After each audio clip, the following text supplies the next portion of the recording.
difficult to swallow, and he is not the only one seeking for an apology. Find out who else. Later, my panel reflects on an artistic impression on time bar back in time 55 years ago to the date.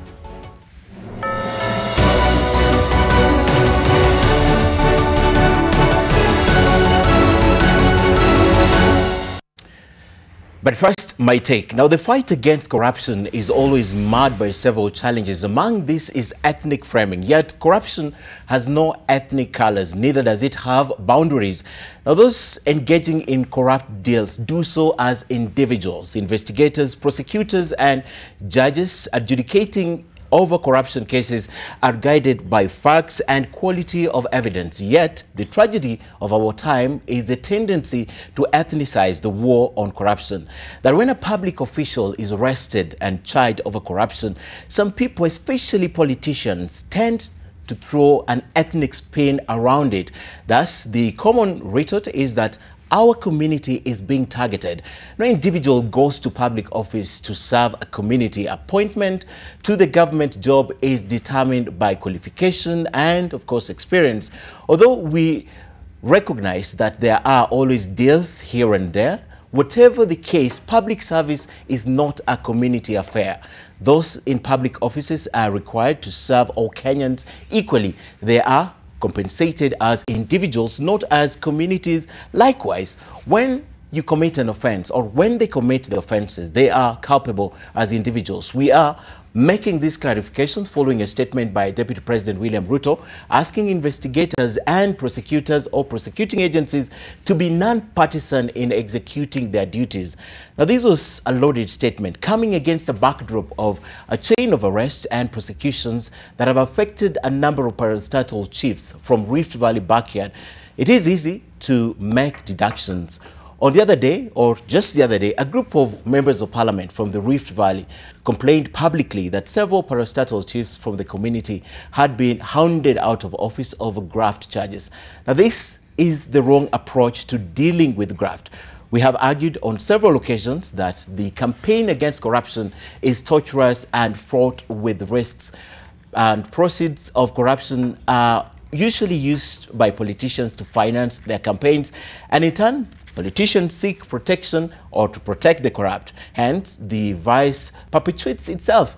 It's not lost that several individuals accused of corruption or corrupt deals have made their way into politics and used their positions to insulate themselves against prosecution. Given the ravages of corruption that has nearly brought the economy to a standstill, all energies must be spent to fight it. We require singular focus and commitment. Now, those seeking to politicize and ethnicize corruption are mistaken and must be told as much. We urge the investigators and the prosecuting authorities to intensify the campaign and rein in on all corrupt individuals in the government, irrespective of ethnic extractions or political dispositions. Joe Biden, former U.S. president, puts it to perspective. In his words, corruption is cancer, a cancer that eats away a citizen's faith in democracy, diminishes their instincts for innovation and creativity, already tight national budgets, crowding out important national investments. It's a waste of the talents of entire generations. It scares away investments and, of course, jobs. My guests tonight, Daisy Amdai, Aaron Cheruiyot, Jacoyo Midiwo, and Herman Manyora. My name is Ken Mijungu. Join the conversation. Tweet us at Ken Mijungu, at NTV Kenya. Send us a text on 20686. We'll sample some of your feedback. Sidebar begins right now. Corruption inakemea jamii moja peke yake. The return of our man or woman syndrome. And in Suna East, we are in solidarity with Junet. And that has been fixed, including my very good sister Charity Ngilu.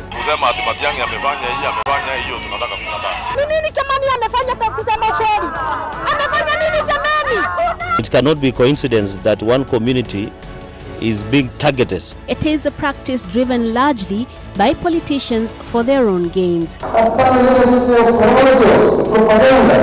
No, Uhuru has not embarked on a tribal. Aside from the latest allegations, and to put into perspective what Cherargei talks about, the leaders from a certain community, and herein he's speaking about the challenges. There are a lot of incidences that have demonstrated this.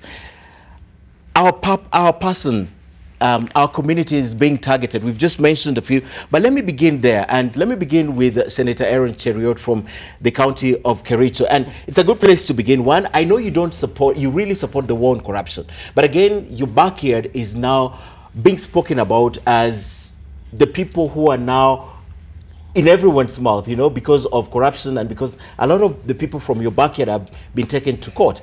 And I know from the onset, I have to declare you really support the war on corruption. But I want to hear from you.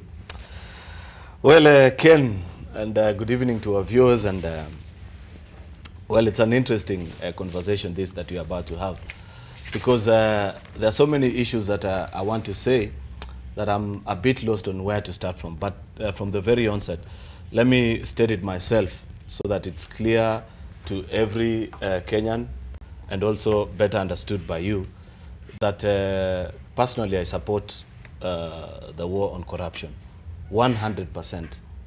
But I don't subscribe to the view that the only way to support the war on corruption is by applauding the DPP and DCI, by also critiquing, not criticizing, critiquing their work, how they are going about it, the areas where we feel they are not doing their work sufficiently.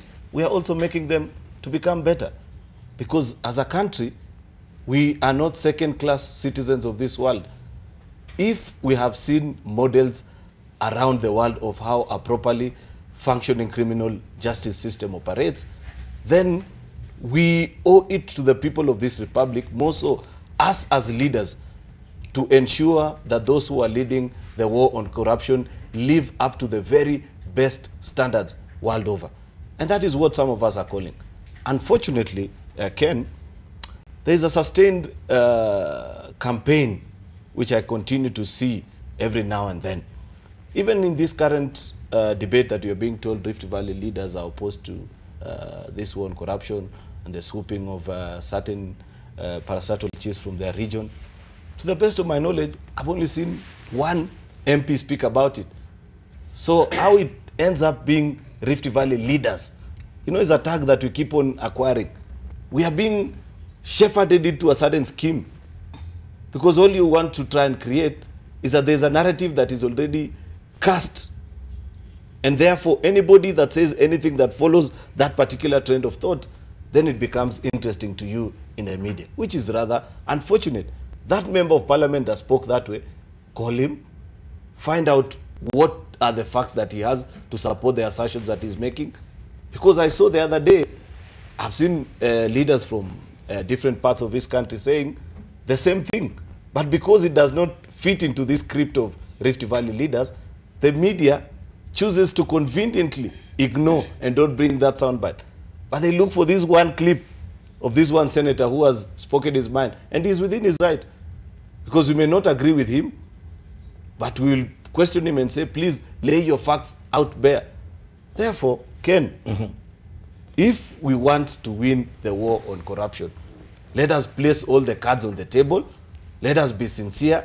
Let the hands of DCI and DPP be fair. Let it be seen to reach each and every corner of government. Then we can be proud and say, thank you and congratulations for the good work that you're doing. Do you share the same view as Senator Cherargei? I think I have already expressed myself that I do not share his sentiments. Because personally, I do not think that it is possible for anyone to either steal on behalf of a community or either commit any of these atrocities that people commit in public offices on behalf, and therefore it cannot be said. But the bigger question that you should be asking, do they have the facts and the data to support the allegations that they are making? I gave you a very credible argument in the morning that in Kenya Power and Lighting Company, KPLC, the case that we have discussed here 3 or 4 occasions before, the person who signed the contract with a company that later entered into a dispute with KPLC that led to all these problems that we have, is a gentleman who now serves as a PS for energy. The gentlemen that have been charged, the person, of the two of them, at one point, one was the head of human resource, the other one, at the point of signing the contract, had not even joined the organization. Okay. How this MD at that particular time ended up not featuring or even being asked to come and just give an explanation. How was it that you entered into a contract with a company that supplies you with dubious or non-functional transformers? Okay. They have never been questioned. So when people have such glaring facts and obvious discrepancies, they are bound to make the kind of allegations as are being made by Cherargei. So you cannot take that away from them. Okay. Okay, great explanation. There are two things here, Daisy. The first thing is a statement from the Deputy President that says this war should be non-partisan. It should be spread across, right? Then there is the statement that he says that perhaps this is one leader out of Rift Valley speaking. But at the end of it, he's a leader and he's speaking to something that is pertinent, right? Yes. Yeah. Now, I want to take us back. Last year, the National Cohesion and Integration Commission released a report. This report showed that about over 80% of jobs in the civil service, parastatals, were held by literally two communities, okay? And those two communities are the same communities that are the top level of government. So big budget parastatals went mainly to these people. So what we are seeing, that while we do support the fight against corruption, there is a perception that there is one side of the political divide that is being shown to be like a lightning rod for corruption. So that there are some obvious corruption cases that we know that have been in the public domain, and we have seen people even cleansed, you know, ascend to higher public office and be sanitized from this, whereas there are others who have gone down the line. So what we want to see is equal measures for both sides, because you cannot tell us that only one side of the political divide is excessively corrupt. Okay. Because whether we know that people don't steal for their communities, that we actually know. But remember that they negotiate as communities for these jobs. There are many times in these public rallies that kina Jakoyo hold, they say mtu wetu, hakuna mtu kutoka sehemu hii, tunataka mtu wetu akue hivyo. When they get their jobs, what do? They go straight to the community and have what they call homecomings. So yes. It is celebrated as a community gift that our community has been seen by government. So this is the downside to corruption. Okay. Maybe if they had less, if they had a more diverse ethnic, representation in the appointments, then we would not see a one-sided approach to this. But what is clear is that there is a profiling of one side of the political divide. I would really like to ask who is profiling this one side of the political divide. But let me hear the opinions of Jacob before I ask that question. You know, this is an argument that you're going to hear for a very long time. Because if you go to a football match, like I said in the morning, of Gor Mahia and AFC Leopards, if the referee takes out a red card and he flashes it on a player, 9 out of 10 times, it will be either Luo or Aluya. AFC and Gor Mahia, Jubilee government, Kikuyu and Kalenjin. And I can tell you, the Kalenjins are very loud. Kikuyus are being arrested in equal measure. But what I think is more corrupt is the mere fact that the Jubilee government could have constituted a government of 2 tribes. And the Kalenjins, having been in power for so long during Moi, they know the money is in parastatals. So who do they want them? Who do they want Nurdin Haji to arrest? They are the ones to be arrested. They are the ones who scampered for jobs in parastatal, and that is where the plunder is taking place.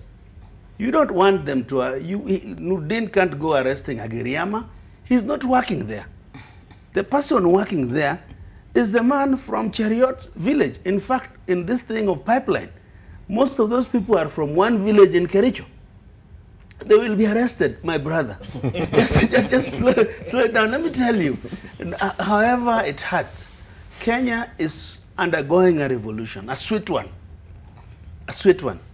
What I don't want to see, and it's happening, and we must admit, is that they are sacred cows. When you are arresting these people in KPLC, don't defend them, because you can't defend that graft. That money went somewhere. The mere fact that we have bad transformers is graft. Arrest somebody. You can't say, don't arrest anybody. Arrest, including that guy you are saying is now the PS. He cannot be a sacred cow. Okay. You understand? For us, what we do in this discourse is to put pressure. We want to urge Nurdin Haji. You saw the other day, the governor of Garissa was accused of, his arrest was ordered. He was accused of murdering somebody in cells. He is still walking on the streets. And yet you put Obado in prison. So the crimes were more or less the same. So it's murder. But somebody is walking. So because he comes from his village, he's a sacred cow. He ordered his arrest, like the governor of Siaya. His arrest was ordered. Why are you arresting Ojamong and leaving the one of Siaya? You know, those contradictions. Okay. Contradictions, they're not good for society. Okay. They don't inspire confidence. Okay. But I want to say that this person syndrome, you will cry, but somebody has to be arrested because the state for once is giving the political goodwill, and the person who is there in this parastatals who is stealing must go down, whether it doesn't matter whose village they are from. I know Aaron wants to respond, but let me hear the views of Herman. We can allow him to respond, because I think I wanted to say this, Ken. You are putting this man in a very difficult position. You know, you ask him to say whether he supports that, and he tells you know he supports. And how? And I have just said it is also not true that it's only this senator from. We've had this from Murkomen. Yes. We had this from Sudi. We've interpreted what the DP has several said. of them. Yes. So the truth is that the people from your area, they are saying they are being finished, they are being targeted. But like everybody else has said, the rain can only beat you if you are where it is falling. So you are where the rain is falling, and the rain must beat you.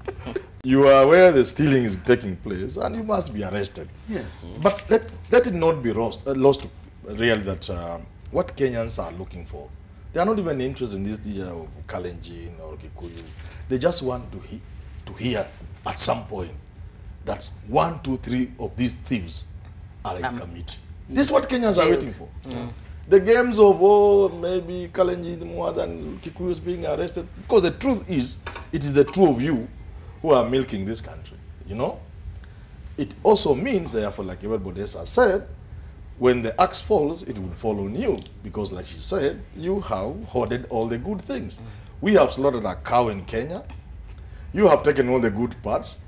You are telling us matumbo ni nyama. Even hooves you are giving us.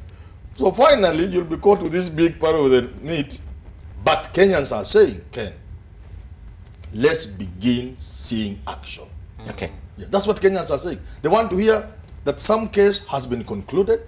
You know, it pains Kenyans to see the kind of things you read of in the newspapers like today. Billions. Like a guy, to avoid whether it is true or fiction, but it captures what's going on in this country. That somebody tries to avoid traffic jam and by using a helicopter. And hell, he earns so little. So these things are really eating Kenyans. And they are saying, your time is coming. If you are part of the team that is eating and stealing from Kenyans, I can assure you your time is coming. And it's not far. And it's happening in the world. You see the world is moving in a certain direction. Look at what's happening in France today. But these guys in this country are blind. They are not seeing. It's coming. Okay. This is what I want to say, Ken. I have 3 things to say. One, are Kenyans justified to be angry, mad, and boil inside because of corruption?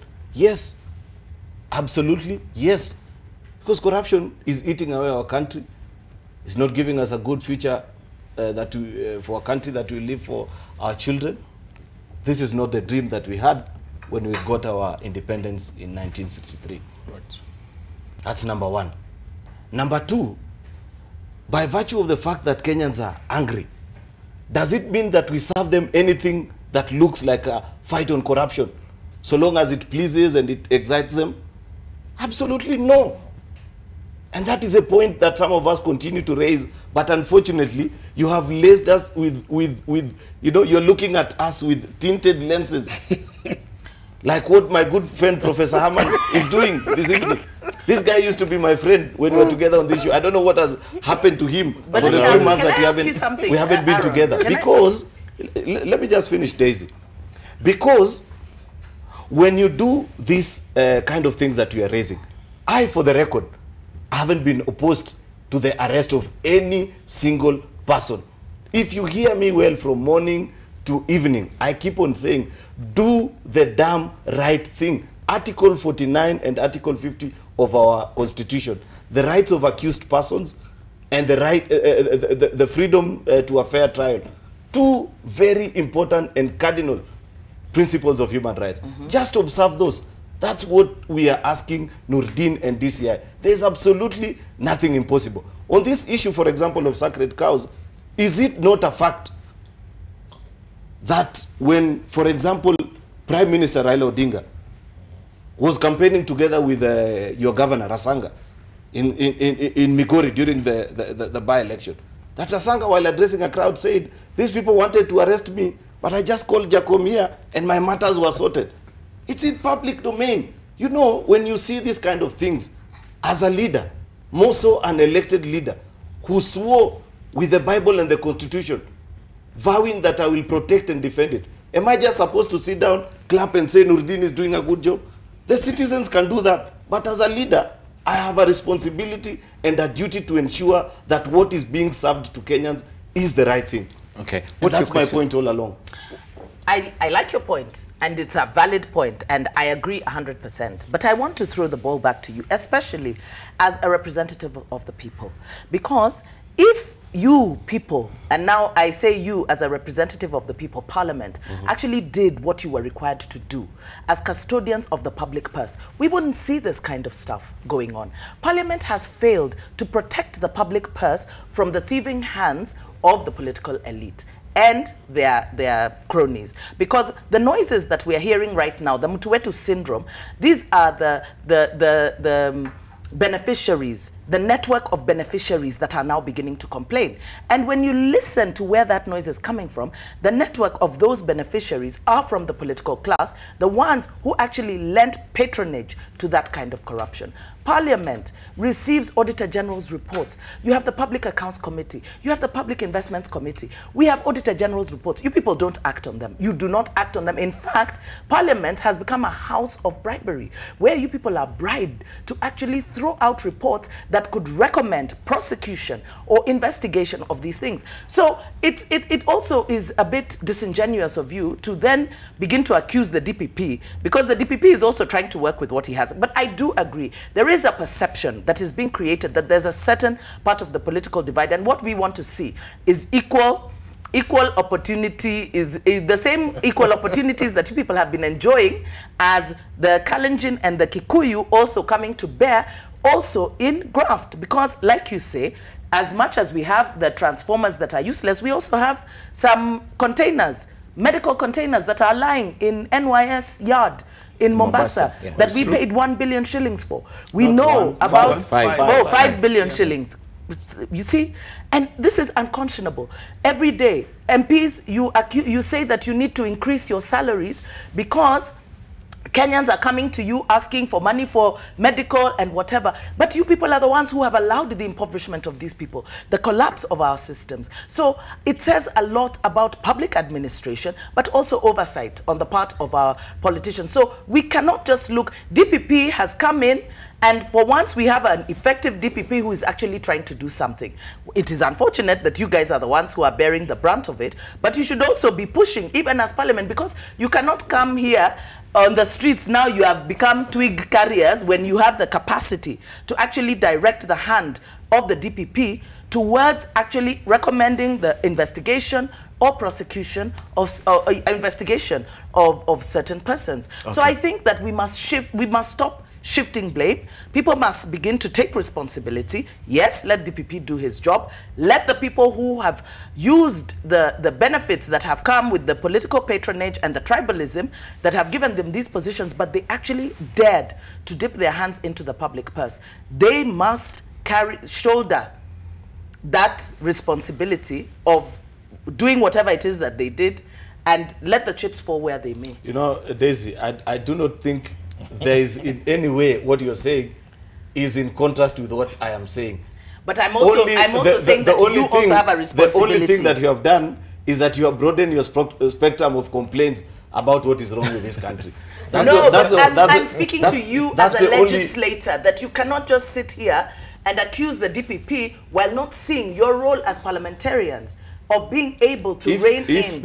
If you want us to have a debate about the parliament and its performance, I don't think we have time for that. But I think let's be fair to what is going on.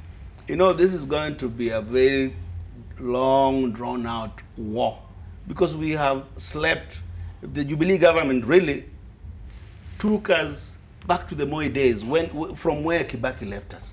This is just a fact. All we have as Kenyans, you saw the poll of Infotrack. 80% of Kenyans are liking what is happening, for once. Now, the DCI and the DPP, the two offices are all we have. In a scenario where Parliament has failed, in a scenario where executive has failed, in a scenario where EACC has failed, in a scenario where the police has failed, it is Nurdin Haji and the other gentleman that all we have. So therefore, we have to go out of our way to protect them. And in protecting them, it means we must protect them, one, from political interference, where people can say, you can't arrest me because I know such a politician. That is protection. So I want to plead with you, my brother. These people may have shortcomings. For containers to lie in NYS yard in Mombasa without arrest 2 years later, it means there is political interference. Although they were there before Nurdin Haji. Even the containers, even the transformers happened before Nurdin Haji and Kinoti. We must protect these two gentlemen and their offices, because they seem to be the only Kenyans who understand. The other thing I wanted to say, Ken, in our debates, we must turn on the heat on the judiciary. Okay, I'd like to discuss the judiciary when we come back and its role in this war. But before we take a break, how about you have something to add on? You see, what I want to say is this. Whenever there is anything or a situation such as this, a country must learn from it. People have to learn from it. And there are a number of lessons we can draw from this moving forward. One, let not one community or two hoard what constitutes government. Until we get to a point where Kenyans feel this is their country, we are heading into troubled waters.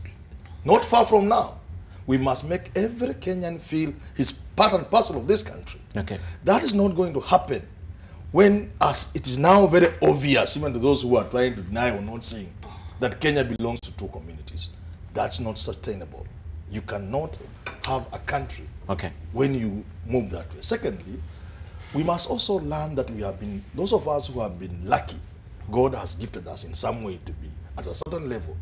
We have been so insensitive to our fellow countrymen that while people are tossing around billions of shillings, Kenyans are having to sell the little land they have to take people to hospital.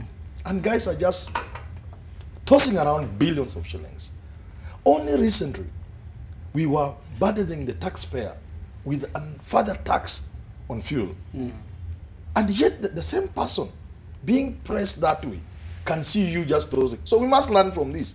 Let's be a little sensitive, because it is in our own interest as a class to ensure our lower tiers, as my father used to call them, those who are below us, at least survive.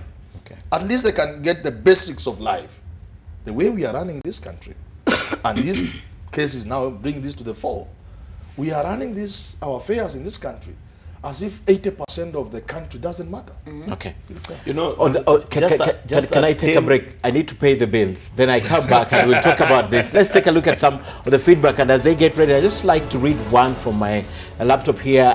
Timothy Kilonzo says, so long as the DPP has the support of the President, Raila, and majority of Kenyans, these politicians of Mtuwetu syndrome can't continue making noise. Let's hope the judiciary won't let us down. We must end corruption with no mercy. Let me see what you have, Mike. That's thank God Njuguna. Fighting corruption in Kenya is almost impossible.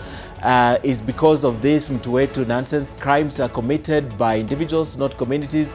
Ethnicity. Hey, that word has defeated me. We have a teacher of literature here, perhaps of the crimes. I can't see because of the camera, but let me see the second one. All right, Kinyua says the current crackdown on corruption only exposes what we have been talking about. It only shows that these government positions are held by 2 tribes. If the positions were by many tribes, we would be having diverse arrests. Okay, what Daisy says, right? What Daisy says, and that's the last one from which there's a lot of discrepancies in government jobs allocation. Most in government parastatals are due to political rewards, not merit. All right, that's the last feedback for now. We're coming back with this discussion, especially the role of different government agencies in that. Stay with us, we'll be back.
And welcome back to Sidebar. If you want me to read your comment, don't put such words. Right, with me in studio is Daisy Amdani. We have Jacoyo Midio. We have Haman Manyora and Aaron Cheruiyot from Kericho. Right, ladies and gentlemen, you were about to speak when I stopped you, but I have a question that you have to address while speaking to that. The fact that the DP himself raised this shows the level of concern this has gotten into. Regardless of who speaks about it now, the DP has spoken, and I think that's the ultimate. Yeah, there are two things he said. One, he told civil servants not to be worried. No one will be unfairly victimized. It's good to reassure his deputy head of government. If your civil servants are not working, they're afraid, you need to reassure them that this war we are doing has absolutely nothing to do with you if you're innocent. Nothing wrong with that. Secondly, he spoke to it that those who are charged with the responsibility, please don't politicize this war. And I agree with him entirely.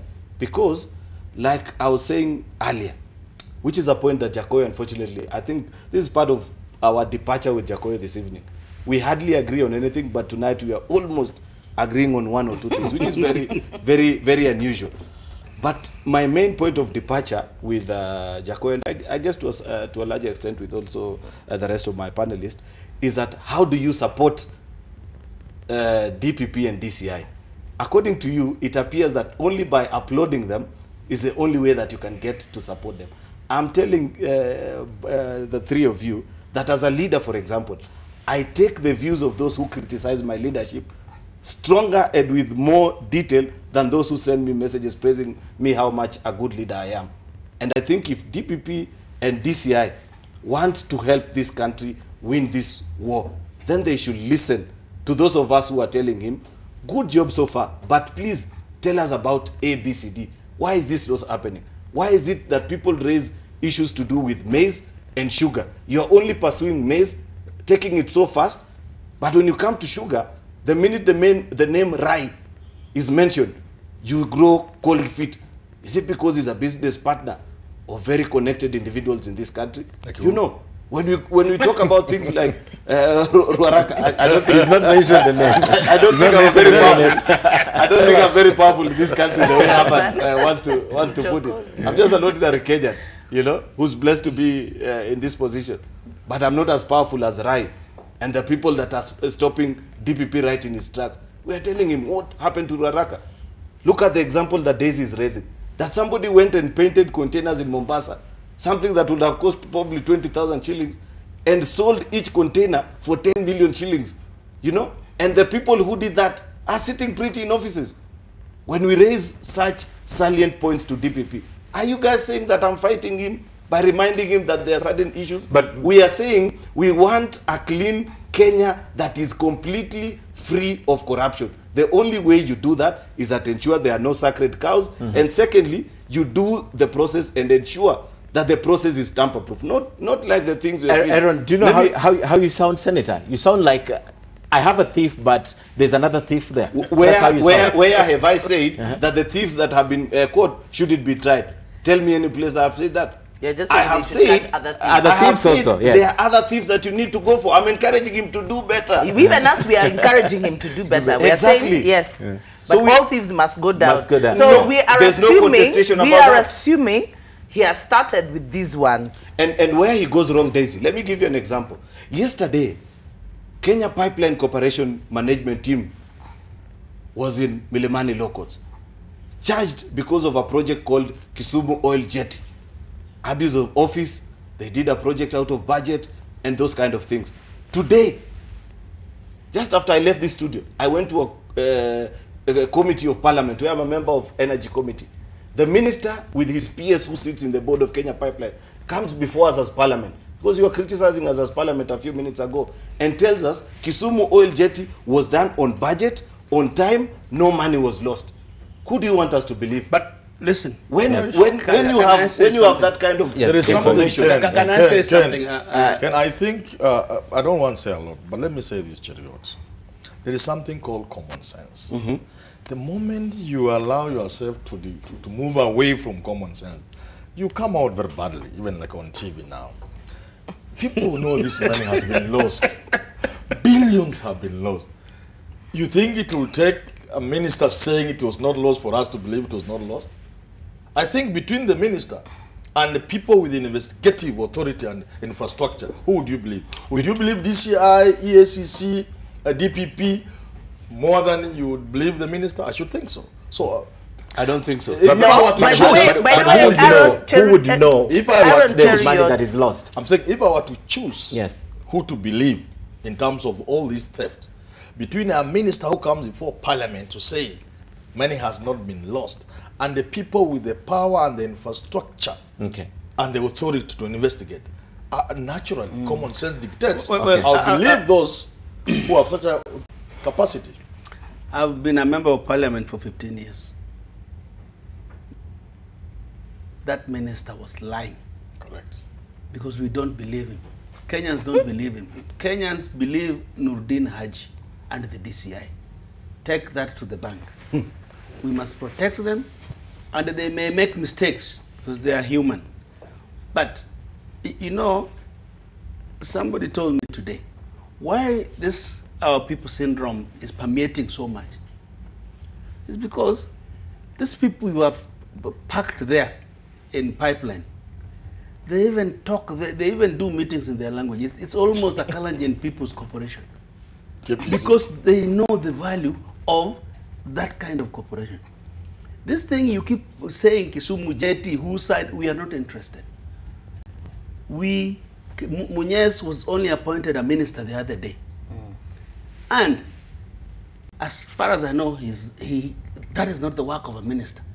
The corporation was being investigated over a period of time. The result shows that there was theft. And I have a question for you. Just finish, then I ask you. And when the results are out, what do you want the investigative authorities to do? Arrest. Okay. Yeah. Why do you believe Nurdin and Kinoti at the point of arrest? They've not won a single case. So when you say Kenyans believe them, do we believe them when they arrest, or should we believe them at the end of the process? No, it is not up to them at that point to have won a case. People are in court. That is why I said before we went on break, Ken, that the next pressure point should be on the judiciary. Okay. And I think our judiciary, you know, I was very disappointed the day in this Akasha case when the Chief Justice came to defend the judges. How did he know? The people, the Akasha team or sons have named people. Why can't the Chief Justice allow investigations? Hand the named judges over. Because corruption is all over. You see what is happening in these Trump investigations. That is also, those are corruption. We cannot have sacred cows. My thing is, in this corrupt society, where it seems everybody in executive, everybody in politics is corrupt, the only two people we have is the DCI and the DPP. And I said, when I was with you in a show, that the DPP and the DCI, in the case of sugar that you keep mentioning, where an MP who comes from far north was giving MPs money as low as 3,000 shillings to throw out a report. I read the report, and the report was a good report. But they decided, because they were given money, the report was not going to see the light of the day. In Parliament, there are over 30 special branch officers. How is it that you can give MPs money publicly and the special branch officers did not see? By now, and that is the issue of sacred cows, the DPP, the DCI should have arrested some MPs. That is what Kenyans are looking for. You know, in Ghana, Jerry Rawlings, when he took power, through a military coup, Ghana was so corrupt. Go to Ghana today, and what did he do? To stamp authority, he took politicians to the stadium and shot them.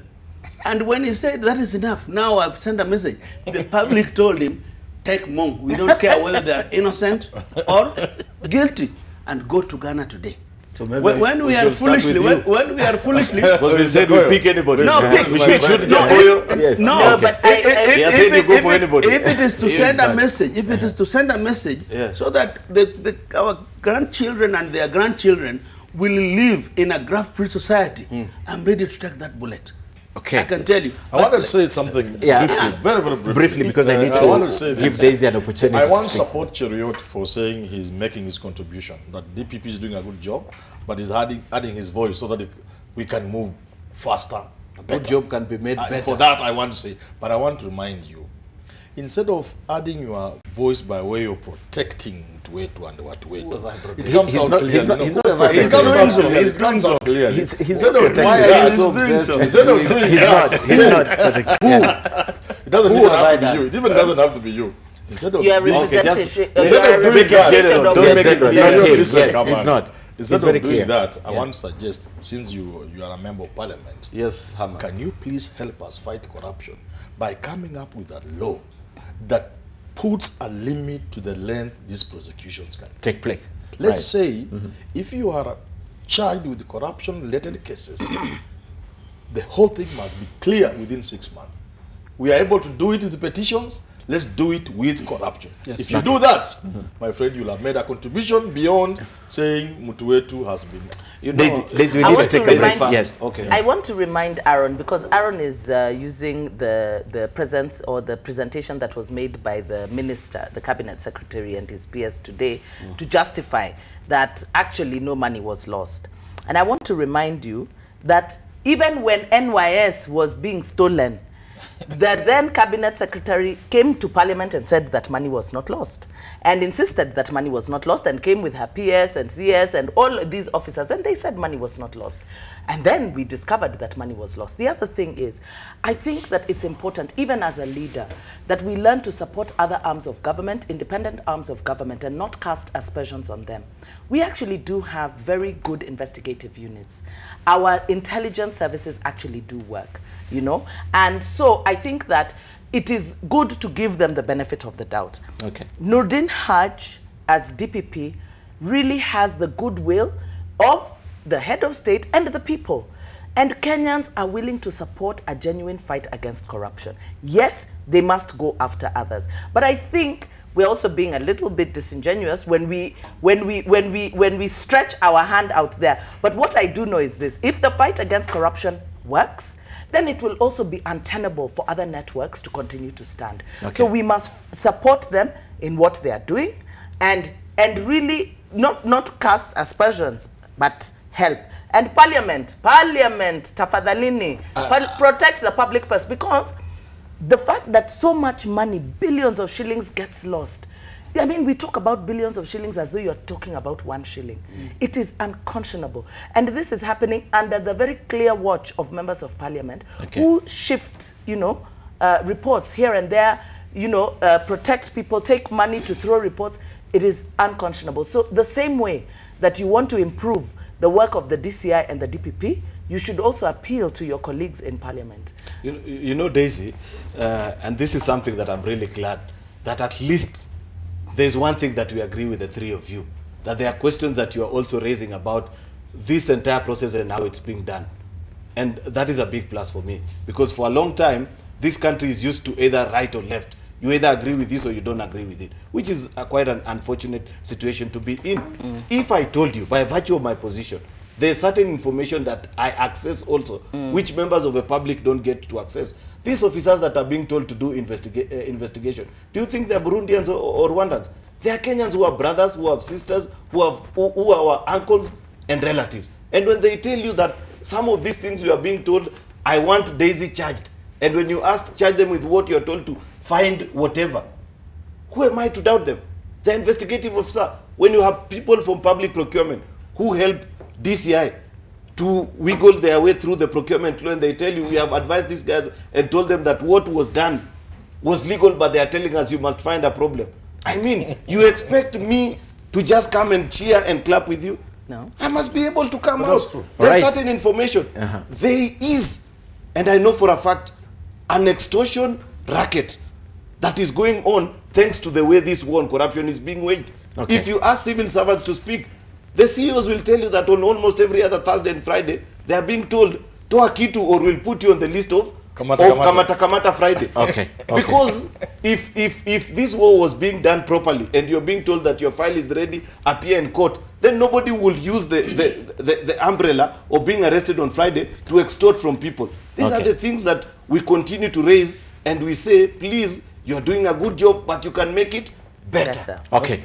A good point to take another break. We'll come back with that discussion, and when we come back, I'd like to discuss now the institutions, and there's a fact that is coming out that a lot of these arrests are happening on Friday. I like your views on that. But let's take a look at some of the feedback before we take a break. Okay, from Lady M says, whoever who is corrupt must face the consequences regardless of where they come from. That's Lady M. We have another one. Mike Adake says the DPP can't work the way these politicians want him to. He is mandated to work independently and without any form of intimidation.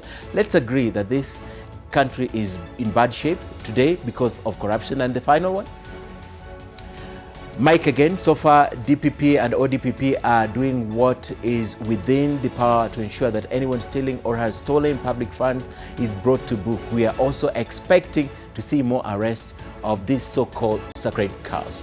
All right, on that note, we take a short break. We'll be back to conclude this discussion on corruption. Stay with us.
when young people, and you know, for a long time in Kenya, simsako ilikuwa inafanywa Fridays. So why is it not an issue?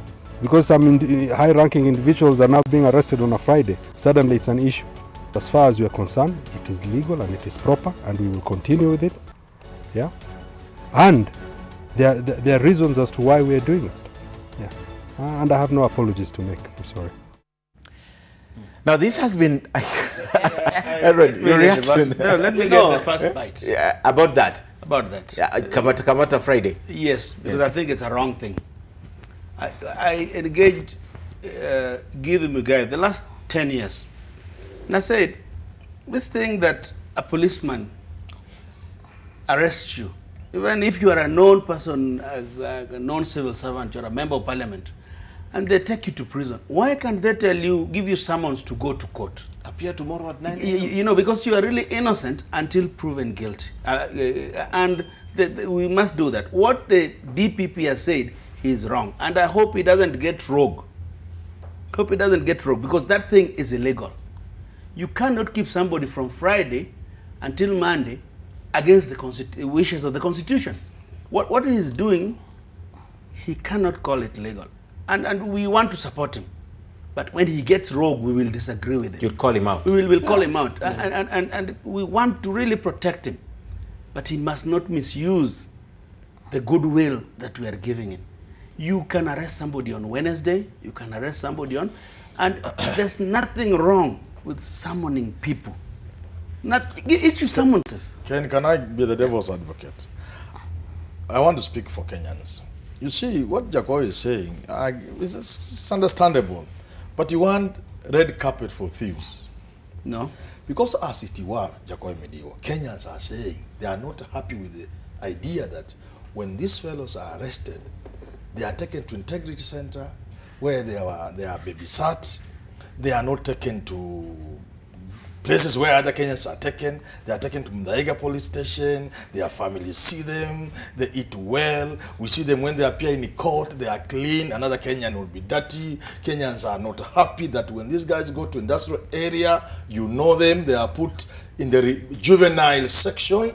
They are given mattresses. Kenyans are already complaining. No, but so do not make it worse by bringing the idea that the treatment given them, including when they are arrested, is bad. Because that's the red carpet treatment Kenyans are against. I must correct the wrong impression he's trying to give, because that's not what I'm saying.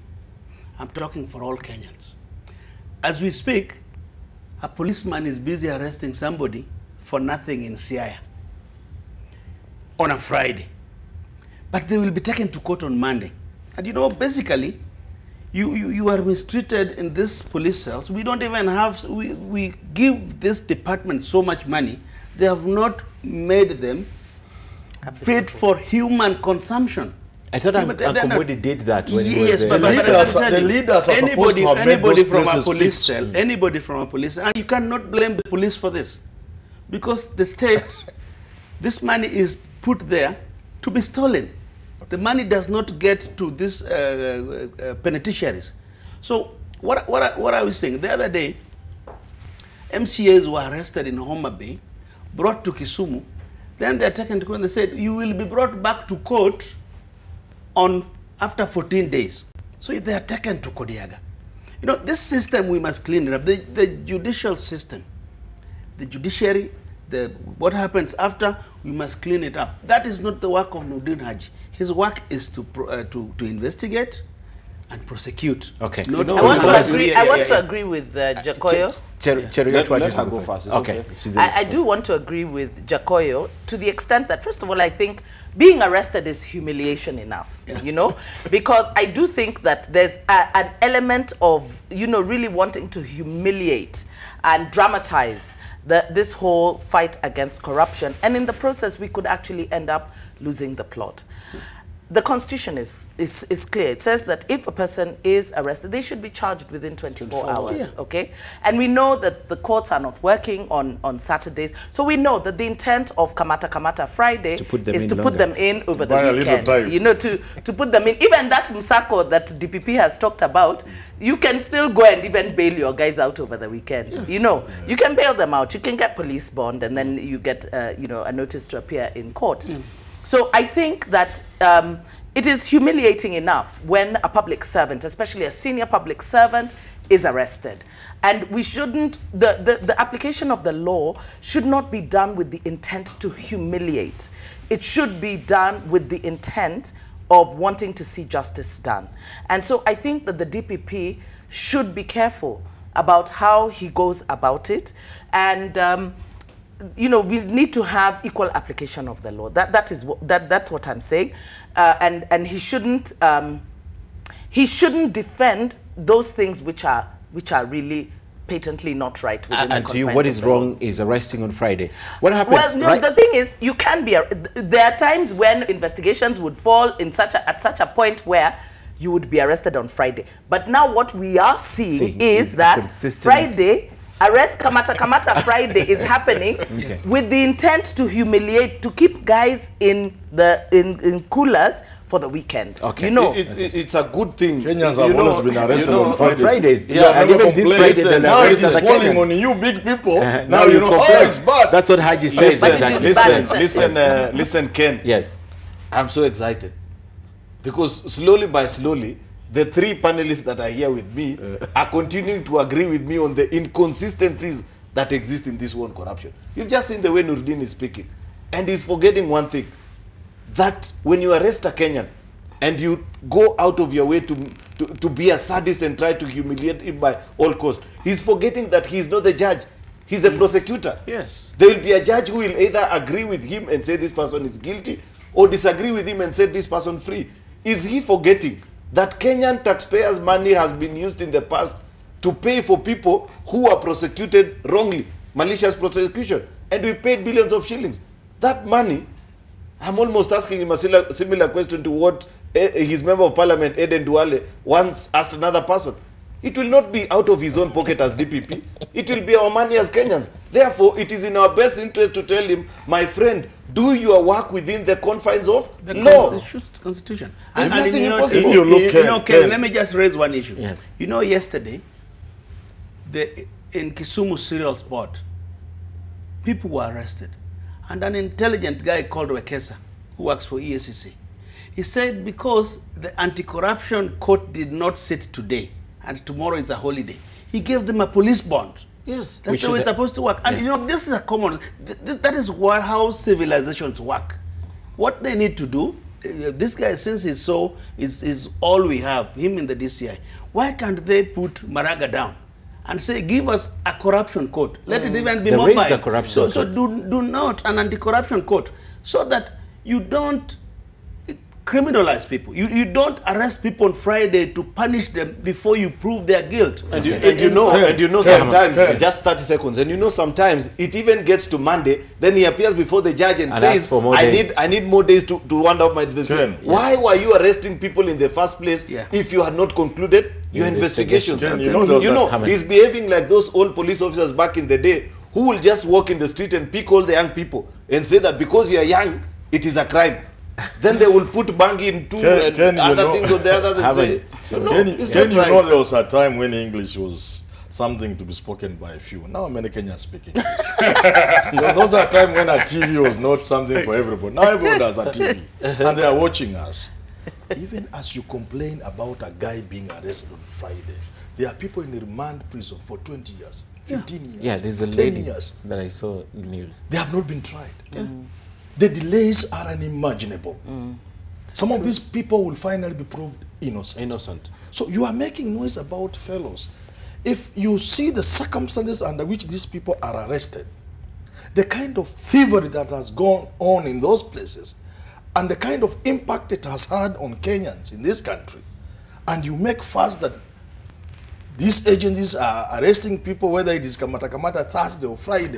Two wrongs don't make a right. I am saying that Kenyans will not take it No. It is one thing. It is about the law. But who is it? Who is it? If the DPP has sufficient evidence against these people and he arrests them, has them charged in court, and they go through due process and they're arrested, Kenyans will support it. What we are saying is... We start with them? Just because... Listen, Herman, you cannot argue that because we have people whose rights have been violated, that it's then okay to continue to violate the law. No. And another point you are missing. There's a point you are missing. Then it means then another because point you everything... are missing.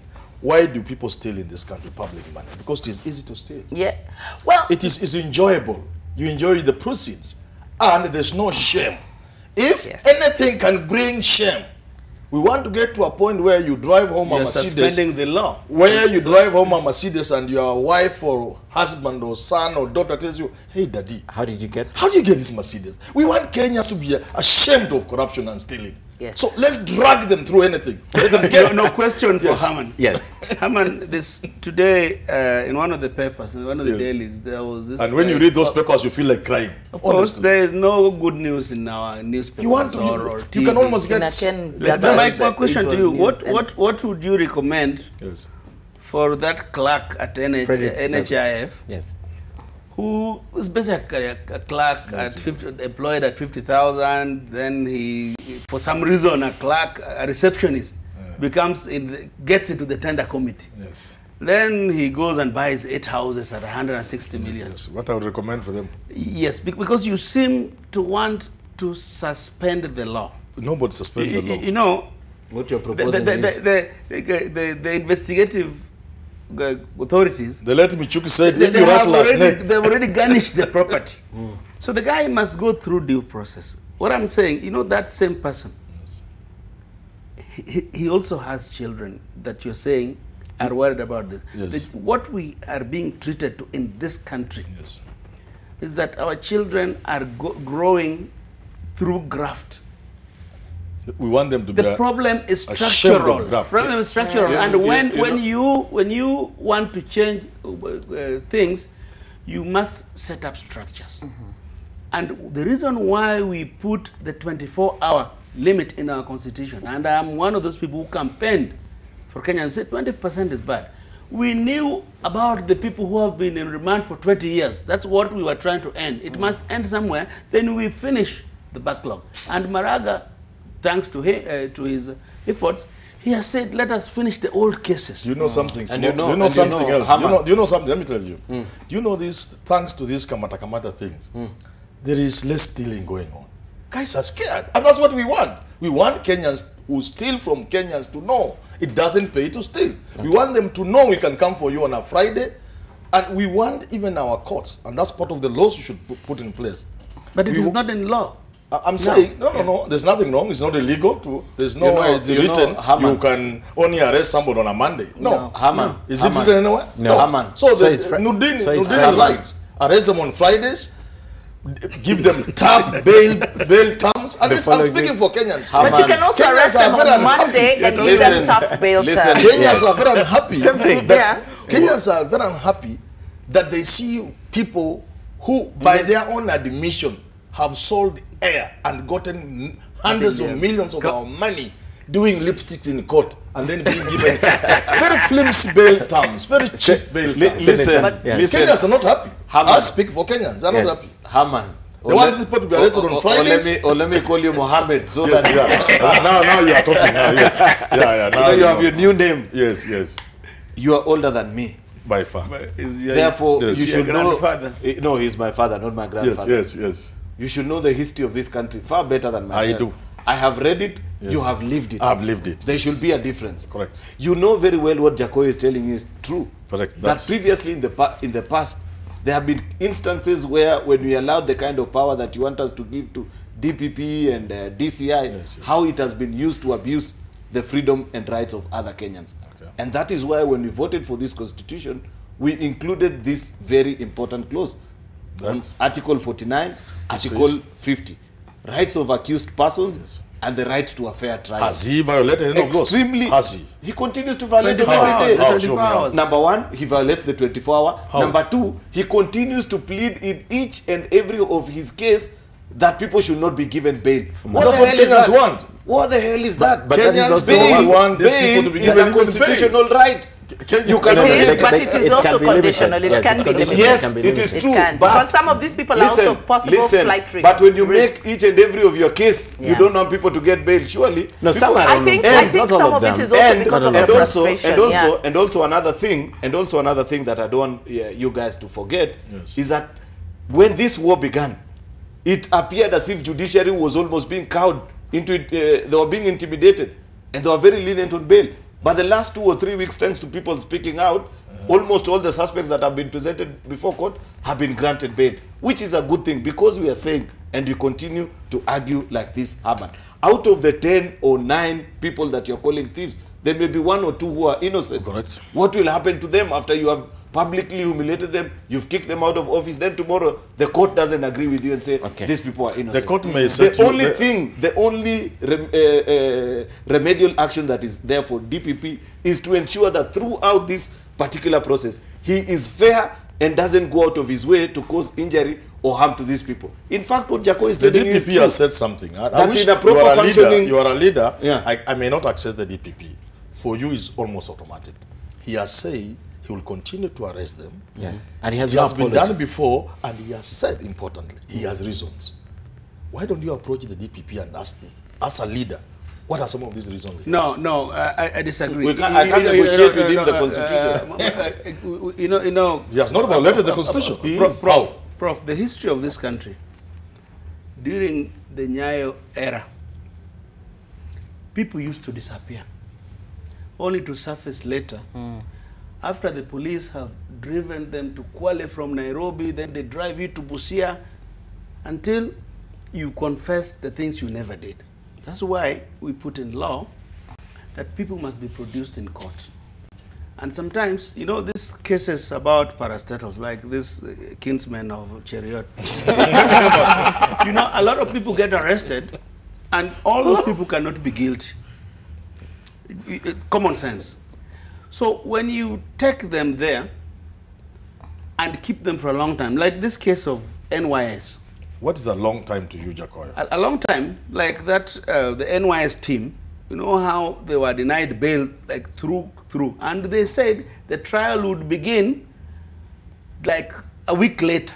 That trial has never begun. But they have served jail time, generally.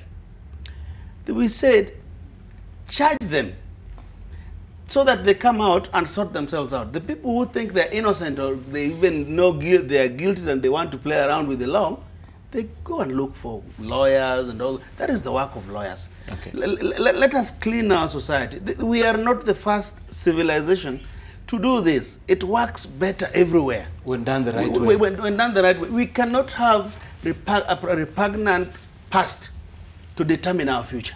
Sure. Okay. And we cannot begin to adopt some of the repugnant practices as a justification. Although I do agree that some of the stringent bail terms really should be considered, because some of these people, they come out on bail, they will interfere with the investigation, they can be a flight risk. So I think we need to be able to strike a balance. And those are some of the things that we can appeal, as you say, to the DPP, even as we continue to support it. Which is, I think, is important.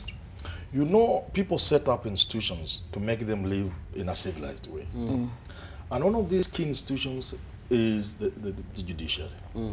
So that there is due process. So that you are impeached in a civilized way.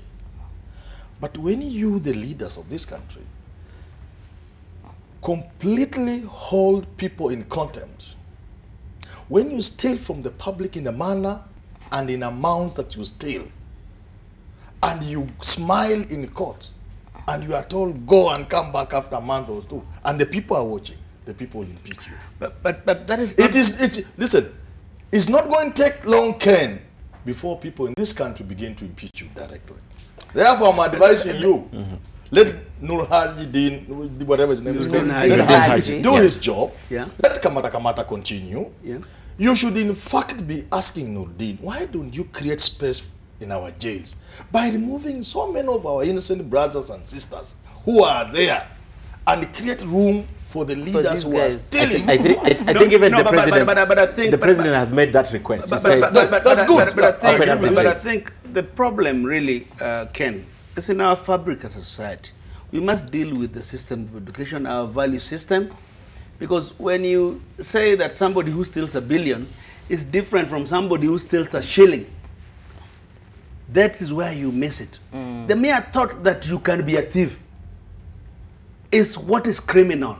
It's true. The quantum is different because we can go after what you did with the money.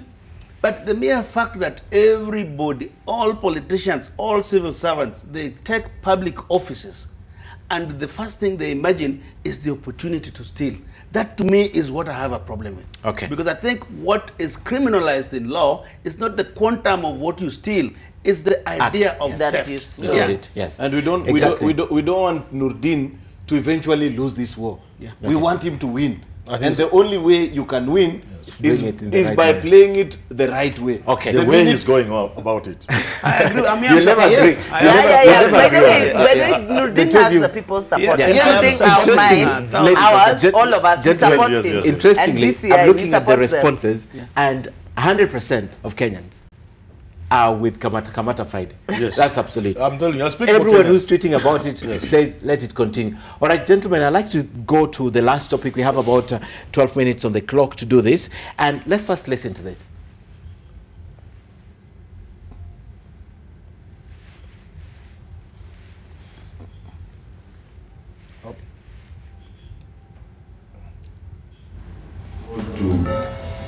I'm being criticized. I could see yesterday that I'm appointing a 91-year-old to look after the youth sports fund and lakini jameni, let me put yourself in my shoes.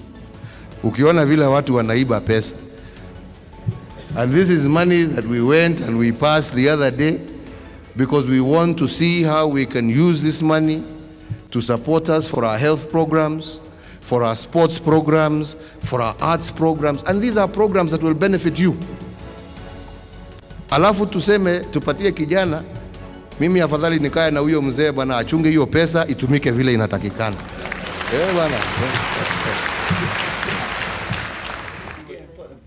And that was not the first time the president was firmly standing behind an appointment. He did that with the KCC chairperson, that's Matuamai, right? And he's doing it again. Let me begin with Aaron. Just brief comments on this because we are out of time. Well, I have a lot of respect for my party leader and my president. But unfortunately on this one, I totally disagree with him. I totally and respectfully disagree with my president because there's no statistic to show that all these people who are stealing are thieves, are young people, you know?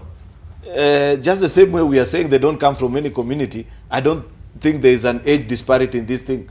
Just find the right people from whatever age bracket who can run any of our youth programs. Because to be sincere, I'm a Jubilee legislator and I have to be sincere and honest. On the score of youth empowerment, giving opportunities to young people and ensuring that we create jobs for the young people as we promised them during the campaign, we are scoring extremely poorly as an administration. And therefore, as a legislator, it is one thing that I want to see how we can interrogate and make it better. Unfortunately, that statement doesn't seem to support my assertion. And therefore, I beg to respectfully disagree with my president. Before I even say something, there's something about these youthful people. Many of these people who have been stealing billions, and especially from the Rift Valley, are very youthful. Eh? Maybe that's what he meant. They look very youthful. Where is that from? But well, on a light note, Ken, I do not subscribe to the idea that age is a limiting factor. Not because I'm hustling towards 91, but it's just a fact. Within living memory and within very current times, we have had wonderful old men. Americans remember Jimmy Carter, not Jimmy Carter, Ronald Reagan. He was not a boy. Most currently, the Prime Minister of Malaysia, took early this year or late last year, 93 years old. Yes. He's done wonders. He's done what almost no other leader in the world today has been able to do for Malaysia. Is that right? He's 93. That's true. Modi Award is 91. So I don't think this age issue should come up. What we should be using these to raise the discussion is who do we appoint in this country? And this is where the problem is. The problem in this country is that the president of this country, not just Uhuru or Kibaki, the leadership of this country seems to think if you want to get somebody from Kisi, it can only be somebody from Nyachai or somebody related to Nyachai. If you want something from Busia, it must be Amudi Awori. And you can go on and on. If you go to Kericho, we have said it's the chariots there. This is what's wrong with this country. And number two, Ken, and we must use this kind of issue to address this problem. We are doing badly as a country because we have never known the value of persons in things. Those countries that have developed because the long land for everyone job, the best man or woman. For everyone job, the best man or, and that's why they are where they are and we are where we are. Okay. It should not be a question of age. Okay. Of course, young people will always say things, surely, at what point shall we be employed? But it's just one job. I don't think age is an issue. And the issue is, can we stop looking and it's a board in the same place? And it's a board. And secondly, can we please begin as a country learning the value of the right person for every job? Okay. The reason why the Malaysians put Mahathir back into power is to end corruption, because where he left Malaysia, they were left with no option because corruption. Remember the guy who he took out? He was found with $130 million cash in his house.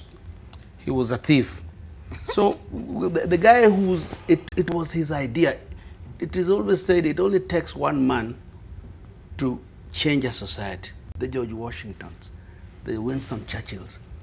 William Ruto. No, William Ruto. Let me tell you. You know, you almost said William Ruto, then you changed his mind. But let me tell you. Yeah, William Ruto. Continue. This issue of meritocracy, what Kenya has that most African countries don't have is human capital. Correct. So, therefore, meritocracy. I said once when Kibaki was appointing Kikuyus to power, I said, what if he just appointed the best of the Kikuyus? The country would be okay. Nobody, like Donald Trump just took power. He went to White House with his son, his daughter, everybody. Americans are not complaining about him just favoring his family. But he was trying to do something that their society accepts. In the case of Moody, I want to challenge my friend Uhuru Kenyatta.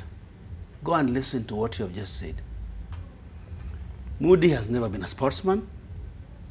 Moody has nothing in his own illustrious career that can endear him to look after the youth in terms of sports. You know, really, you know, when we just clap for him, what he's doing as a president, one of the greatest things that people put in a president is hope. A president must inspire hope. We have over 50% youth unemployment. And in this country, what he's doing is quoting a revolution. When Jubilee took power, they said the youth, Uhuruto, was about youth. They didn't want the old. In fact, they told Raila, go home, you are old. Go home with Kibaki, you are old. What has changed?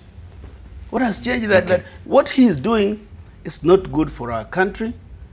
And Moody, I want to encourage Uncle Moody, Mzee that I respect so much. Please don't take that job. You are hurting the future generations. Okay. You are killing the inspiration of our people. Daisy. I think it was a very unfortunate remark. Those were very unfortunate remarks from the president. Because I don't subscribe to ageism myself either. But I think that for him to shift the blame to the youth, to say that, you know, when we give youth jobs that they steal, this, you know, I sometimes really wonder how even the president's handlers give him information. Because the problem of corruption is actually a problem of the breakdown of public service administration, you know? That people can go in and steal, and it's been happening for so long. Of course, it's been completely rampant. I mean, Jubilee have brought us galloping corruption. And the people who've been doing it actually are not youth. It happened, in fact, the biggest, the most most brazen corruption was in the name of empowering youth. Yes. In the National Youth Service. The most brazen, blatant, and, you know, in-your-face corruption. And it wasn't the youth who were doing it. They were being used as conduits to do it, you know? And I think it's unfortunate. I saw you clapping. You clapped when the president said that. And I think that youth should have been upset, you know? And I think that it's so wrong. And I agree with Jacoyo. The president is supposed to be a symbol of hope. He's supposed to inspire. He's supposed to be encouraging our youth. At least 65% of this country are youth. We have over 50% unemployment. How do you make a statement like that as a head of state? So for me, it's unacceptable that the president can make such a statement, because in other words, what he's telling us is that they're not putting in systems to actually absorb this youth or to build their capacity to take over. And what does that mean then?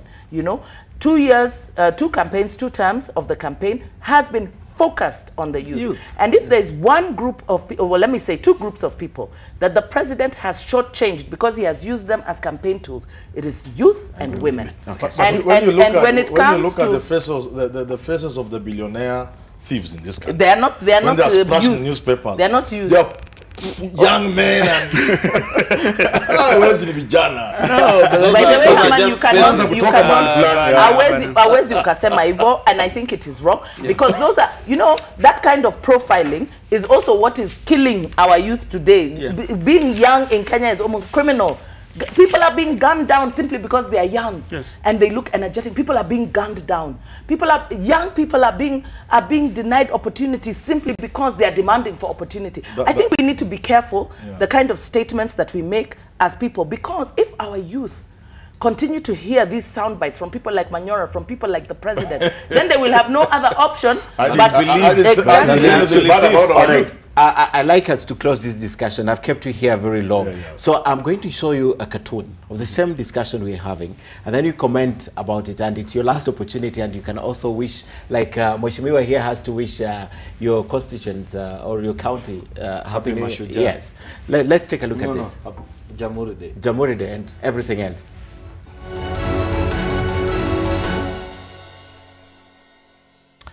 All right, that's a young man who's trying to get a job, and right in front is an old man, and then on the other side, he goes to a kinyozi, a barber, and asks for a hairstyle that befits him, that makes him look like an old man, and then he goes back for the job. He now looks actually, it is me preferred age. It is me and Manyora. I am just away Manyora is given. But you have to get a hairstyle. Now, that is the plight of the youth right now. What they're thinking about is, let me look like a deserving person, then go for it. Perhaps I'll get it. That's what the cartoon is depicting. So I'll begin, let me begin with just short answers because we have to end. Begin with Manyora.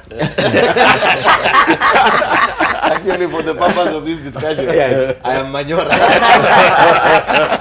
And this is Abdallah. The oldest of the panel. It's unfortunate. We are laughing about this issue, but I'm a young person. Just elected to parliament, maybe not more than 3 or 4 years ago. And I continue to share in the frustrations of the young people of this country. It is not lost on me.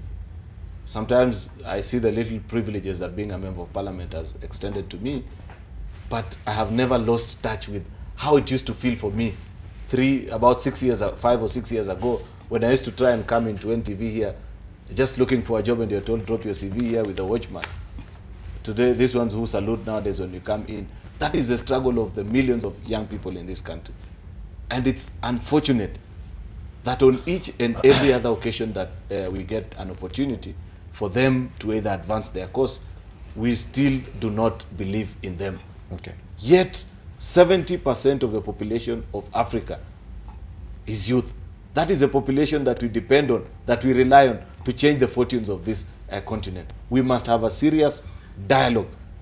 In fact, to me, I know Jacoyo may dispute this, the issues and the plight and the challenges of what is facing the young people of this country is far more pressing than any other problem we are dealing with currently. Okay. And that's where I pick up. I think it is not just unfortunate, it's actually a time bomb. To to have so many young people equipped with all manner of certificates, with no hope, no access to job, with unemployment rate in this country, we are actually with a time bomb. That's quite correct. And therefore, leadership of this country, Cheruiyot, I'm addressing you, you must do whatever it takes to open up, to make this country become productive, to steal less. And that's why I send you to... Cheruiyot is the one stealing. That's why I send Cheruiyot to his people and to other people who have their people. Instead of saying, defending Mwiziwetu, I want young people like you to be very vocal against young people, especially if they come from your area. Some of these CEOs, 35, 38, 40, who are an embarrassment, for example, the Kalenjin community, who are an embarrassment to young people. That's what we must be doing today. When you hear a thief from your community, especially a young man, you should be mad enough to want to beat him. Okay. Tell him you are spoiling for other young people. You get what I'm saying? Okay. Instead of saying we Mwiziwetu. And as for Mudi Awori and the other old people, Mudawara included, we as young people always will feel bad when old men are given a job. But if it is just one job, because on the table, you will always have one old man like I'm here with the rest of you who are young. There's nothing wrong with Uhuru throwing in one Mudi Awori there, one is it called Mudawara? Yeah. Mudawara there, out of the hundreds of thousands of public servants. Okay. There's nothing wrong with that, so long as they are productive. Okay. But the more important thing is to create jobs and opportunities for young people, especially leaders, and not to protect the thieves, especially if they are young. Only two things I want to say, Ken. You know, in good civilizations, people work and retire. And I think, biblically, somebody is born, you are a youth, you are middle-aged, then you retire, then you die. Yes. For us to say that it is that people can work and their brain can work forever, as if they are playing God, I think we are creating a very bad imagination in the minds of our youth. People must retire. I watched this week the whole funeral of George W. Bush, George Walker, Herbert Bush. And I saw the history, the rich history. And the son said that during his last days he was watching police movies. He had accepted retirement and he went to rest, to be with the Lord when he had accepted. When you tell a 91-year-old man that he must go to work every day, he will die unprepared. I can tell you. Okay. Second thing I want to say, in this whole thing about you, because I know not Jubilee, not NASA has an idea how to do it. And the leaderships, imagine they know everything. I took my time about 3 months ago, and I watched the NASA campaigns. Then I watched the Jubilee campaigns. Nobody spoke about the economy. Okay. They were going to dance with the electorate. The youth and the women are dancing for them. And hence, when the president proposes the increment of tax on fuel, everybody's supporting, even the NASA people. The contradictions are simply too huge for us. We must reorganize ourselves. I don't think empowering women is giving them 2,000 shillings in market centers. Let us have a country with equal opportunity for all. Just take away the discriminations. Let the youth compete with the middle age.